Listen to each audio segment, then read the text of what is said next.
Welcome back to our channel اسمع English, the place where you learn English simply by listening to meaningful, rich, and immersive stories.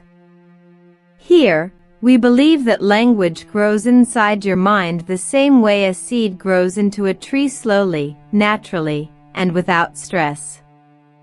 All you need to do is relax, listen, and let the story carry you. Today, we have a special, heartwarming tale about family, nature, childhood memories, and the magic of rural life. So get comfortable, open your ears, and let's dive into our story for today. Our story begins with a family of 4 young cousins who were all the same age. 2 boys and 2 girls, all around 10 years old, all full of curiosity, energy, and imagination. Their names were Adam, the thoughtful and quiet boy who loved drawing animals; Layla, his cousin, a brave girl who asked a million questions about everything she saw; Sam, who laughed at everything and loved adventures; and finally Noor, the gentle girl who loved nature more than anyone and would stop walking just to admire a flower. These 4 children shared a special bond because they grew up together, spending holidays, birthdays, and weekends playing together. They were not just cousins, they were best friends.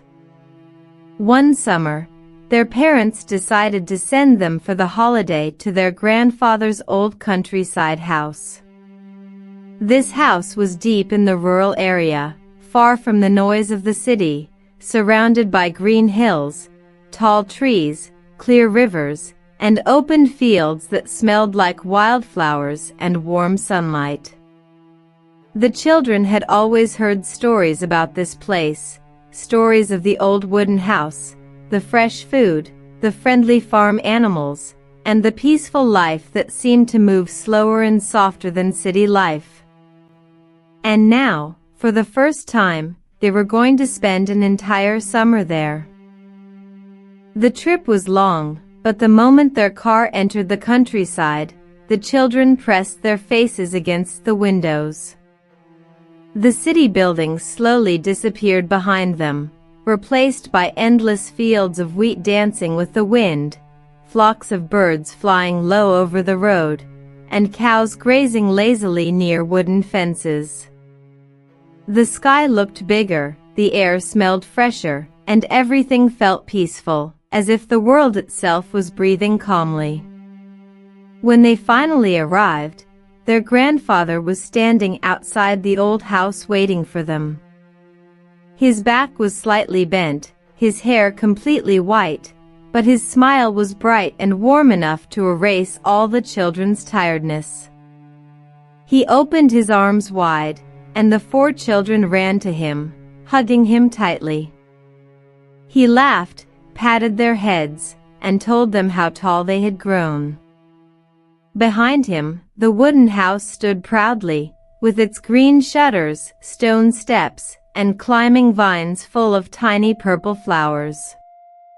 The children wasted no time exploring. Their grandfather took them around the property, showing them the small vegetable garden filled with tomatoes, cucumbers, onions, and peppers. He showed them the chicken coop, where hens clucked loudly, and a rooster watched everything like a king. They met the goats who walked freely near the orchard, nibbling leaves and jumping playfully.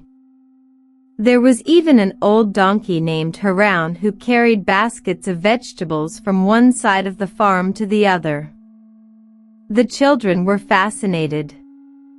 Everything felt alive, colorful, and magical. Their rooms inside the house were simple but beautiful. The girls shared a room with wooden beds and soft white curtains, while the boys shared another room with old paintings of forests on the walls. The windows opened to views of hills, trees, and faraway farms. At night, instead of the noise of cars and city lights, there were only crickets, wind, and stars, millions of stars, more than they had ever seen in their lives. The next morning, the real adventure began. After breakfast made of fresh bread, homemade cheese, honey from the village beekeeper, and warm milk from the goats, the children followed their grandfather to the barn. He told them they would spend every day learning something new about animals, nature, farming, and the countryside. Adam carried his sketchbook, ready to draw every animal he saw. Layla kept a small notebook to write down questions. Sam walked around touching everything, poking things, and pretending to be a brave explorer. Noor walked slowly behind them, smiling at birds, butterflies, and flowers. Their grandfather began by teaching them how to take care of the chickens. He showed them how to collect eggs gently, how to feed the hens grains, and how to clean the coop. Layla asked why the rooster crowed every morning, and their grandfather explained that it was his way of telling the farm that a new day had begun. Adam sketched the rooster with his red feathers and proud stance. Noor held a small chick in her hands, feeling its soft heartbeat. Sam tried to imitate the rooster's crowing, making everyone laugh. After that, they moved to the goats. Their grandfather taught them how to milk a goat, though Sam accidentally spilled half the milk on the ground, causing the goat to sneeze and everyone to burst into laughter again. They learned how the goats helped the family by giving milk and cheese, and how goats were smart animals that recognized voices and remembered faces. Noor fed them leaves, and they followed her everywhere like she was their queen.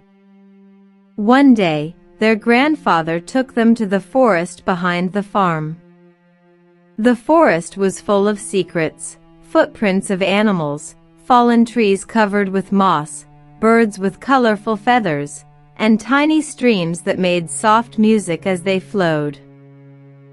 The children learned how to identify different trees by their leaves, how to notice animal tracks on the ground, and how every creature, big or small, played an important role in nature. The forest felt like a living book, and the children were reading it with their eyes and hearts. Another day, the grandfather decided to teach them about traditional countryside cooking. The children helped prepare lunch. They washed vegetables, cut herbs, and watched their grandfather cook a delicious countryside meal with fresh ingredients. The smell was incredible, warm, comforting, full of spices and memories. When the food was ready, they sat outside under the shade of a big fig tree, eating together while listening to birds singing. It was one of the happiest meals they had ever experienced. Days passed like this, mornings full of learning, afternoons full of exploring, evenings full of stories.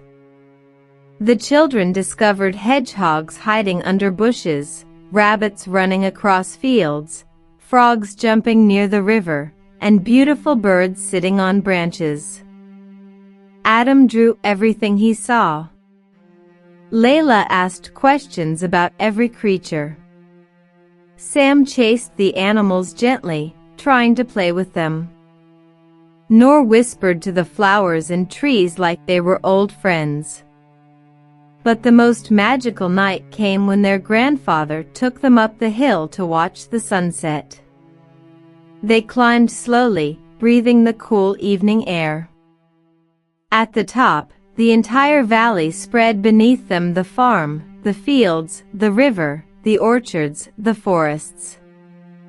The sun was sinking behind the hills, painting the sky with orange, pink, and gold. The children sat silently, holding their grandfather's hands. And for a moment, everything felt perfect, peaceful, warm, full of love.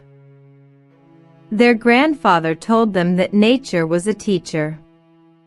That every animal, every tree, every sunrise and sunset carried a lesson. He told them that life was simple when you respected the land and appreciated the small things. The children listened, feeling his words settle deep inside them, like seeds waiting to grow. Eventually, the summer came to an end. The children felt heavier with every passing day, knowing their time in the countryside was almost over. On their last morning, they woke up early, wanting to walk around the farm one more time. They said goodbye to the chickens, the goats, the donkey, the fields, the flowers, and the forest.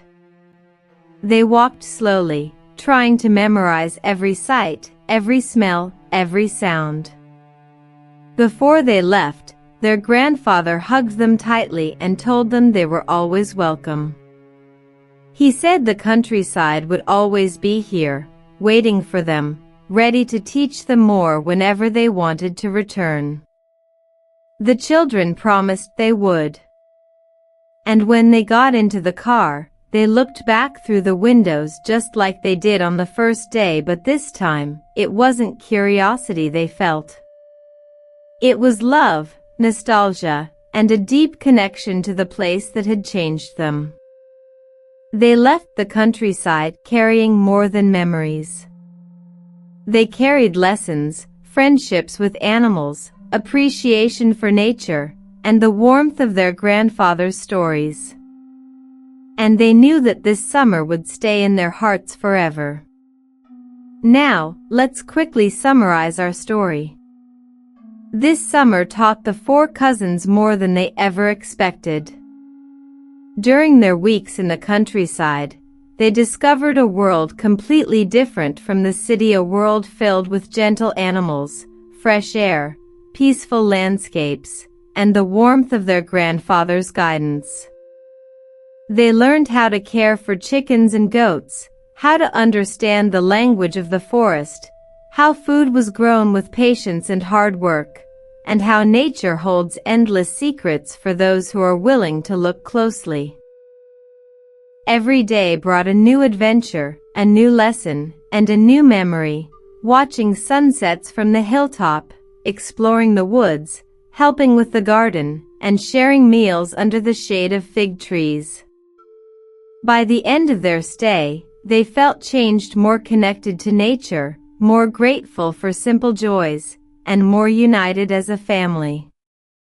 They returned home carrying not only stories, but a deeper appreciation for life, for each other, and for the beauty of the countryside that had touched their hearts. Before you go, I want to ask you 5 questions. Answer them in the comments. Which of the 4 cousins did you relate to the most? What part of countryside life would you enjoy the most? Which animal from the story was your favorite? What lesson from the grandfather did you like the most? Would you want to spend a summer in a place like this? Thank you so much for listening, for supporting the channel, and for improving your English with us. Don't forget to like the video, subscribe, and share this story with anyone who loves peaceful storytelling. And as always, we'll see you in the next story. Take care and goodbye.